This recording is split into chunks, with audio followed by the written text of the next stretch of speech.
Welcome to Scythian Dragon Lords Education channel. This video is going to be about the BronzeAge Magyars in the Carpathian Basin. We're going to start off with the Danube civilization and the migrations and different agricultural groups. For over 7,000 years, there has been no nomads in Old Europe. Now, in Hungary, various locations, we have different weapons, armors, different types of coppers, and the most important is we have the BronzeAge, that is the writing system. That's pretty much in the early Bronze Age, late Bronze Age people out of the Carpathian Basin, Transylvania area, also more west, all different civilizations from the Baden culture, Belbeker culture, the Scythian Magyars. There's different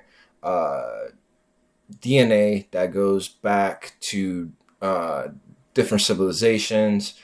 These people lived under the Horizon era. What that means is every time they came out with a new disease or something, a plague or something, they burnt down the villages and went to a new village somewhere in the Danube, around the Danube, and pretty much that's how they moved around and lived.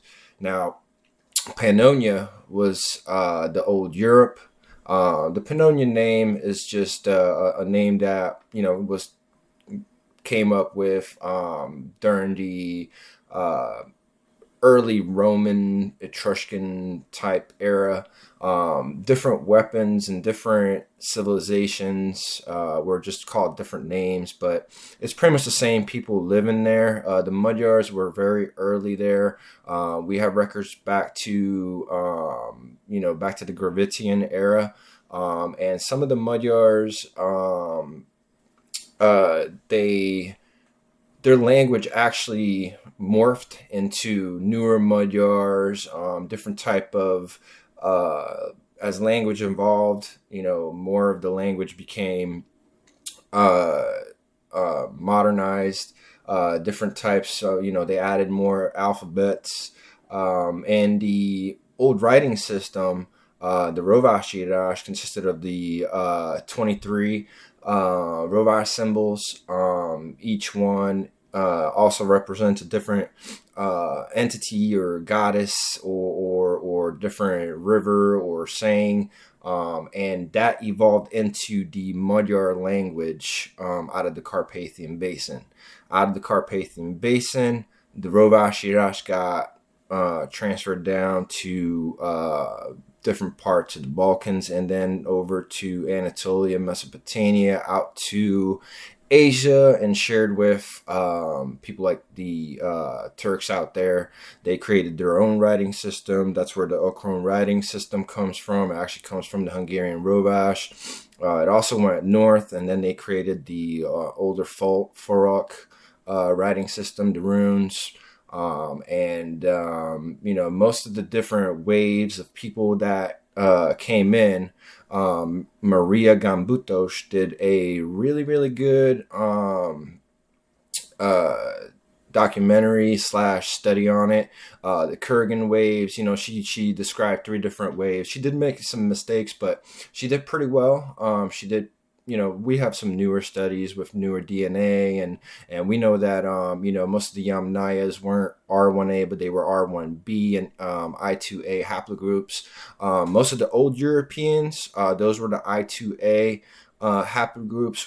We are now finding the R1 A earlier than was described in the Carpathian Basin. It looks like it came into the Carpathian Basin, and it back out towards East Eurasia. Now, Hungary was part of Eurasia, of course. That's the end of the Eurasia steppes, and of the of the West. Some of the Belbeker Hungarians.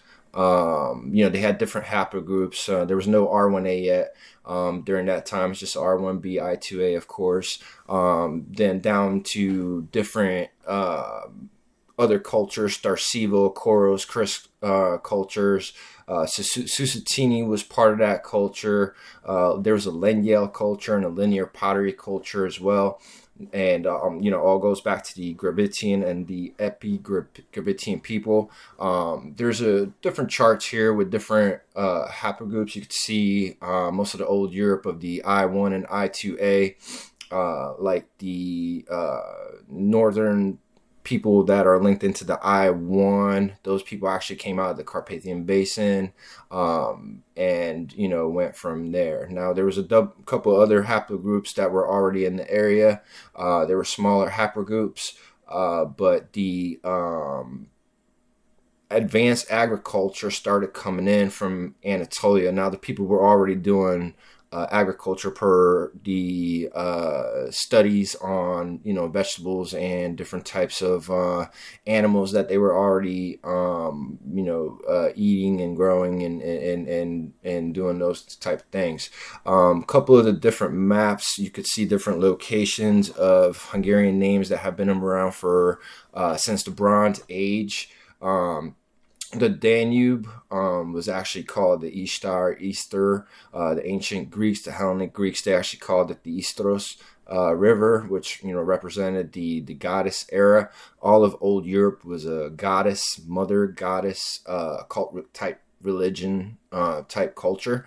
It was very peaceful. There's not many wars, but different groups of people started coming in. When the people that they label as Indo-European people start coming in, the more like the Yamnaya, the Kurgans and all that, but those weren't really, some of them weren't Indo-European. They were more like just Caucasian people. They started coming into the Carpathian Basin, and some of them very warlike and military-like. So, some of them did wipe out some of the different civilizations that were already in the Carpathian Basin. But the Magyars, the Hungarians, were already there, and they fused in with different populations. As the populations came, they fused in. The Celtic people, the Avars, the people they labeled as Scythians, which was the Magyars. They just call us the bow riding horse culture. And all these people, they actually go back to pre-Mesocrat culture, back to the early and late and Bronze Age cultures. Now the origin of the Magyars that was created by the Habsburgs that pointed to Asia is false. DNA evidence has already verified that that was a made-up story. Yes, we had Magyars living in Asia, and those Magyars came back to the Carpathian Basin. Some of the Magyars fused out into some of the tribes and groups out in Asia to China area, the Tarim Basin. But most of the Magyars came back to the original Magyar homeland of the Carpathian Basin. Even the Sumerian Magyars came back to the Carpathian Basin. Some settled northern Caucasian area, but most of them came back to the Carpathian Basin. The Carpathian Basin evolved, into the Iron Age. That's where you had the Iron Age Magyar Scythian groups around 753 BC to 369 BC era. And by that time, they fused into the, Magyar, Celtic, and Scythian population in the Hungarian locations. Some of the people are the same people that are there today, and they have their Scythian haplogroups in the Magyar population, and some of the people do have newer DNA from newer groups that moved into the area later on. Now, something real interesting, for their money, they used metal scraps during the Bronze Age, and down to the earlier ages. They also used this during the Scythian age. They used this dolphin, and that was considered the type of metal that they used for that. That was also considered the earlier types of money, but it was mostly a trade network, trade system. And around 4000 BC is when the trade network got moved down to Mesopotamia. The villages, the people outgrew the villages, and a lot of people migrated. I heard of some natural disasters and some floods that they talk about, but none of that was those were certain areas. They had no effect on most of the Carpathian Basin. What was affected in the Carpathian Basin is the Pannonia Sea, that supposedly is what the ice that melted into Pannonia Sea, and then the Carpathians drained that into the Black Sea. That was actually a lake back around like 7,000 years ago. People lived all around that lake, but when it flooded, it became the Black Sea, and it became like 3 or 4 times the size. Now, the Bronze Age Hungarians, they were already working in different types of metals, and they definitely had gold. I'm not sure exactly which locations the gold came from, but there are some gold maps. Michelangelo Nadio had a really good map about the different locations like Turdas and different locations where the gold came from. But a lot of the gold got transferred down to the Varna area, then down to Egypt, Mesopotamia, and that's where most of the gold came from. Other than that, here's some work from Barath Tibor. It's called The Early Hungarians. Different types of symbols, weapons, different types of linear potteries, with all their different swirls. Enjoy. Let me know if you have any questions. Have a great day. Enjoy. Thank you.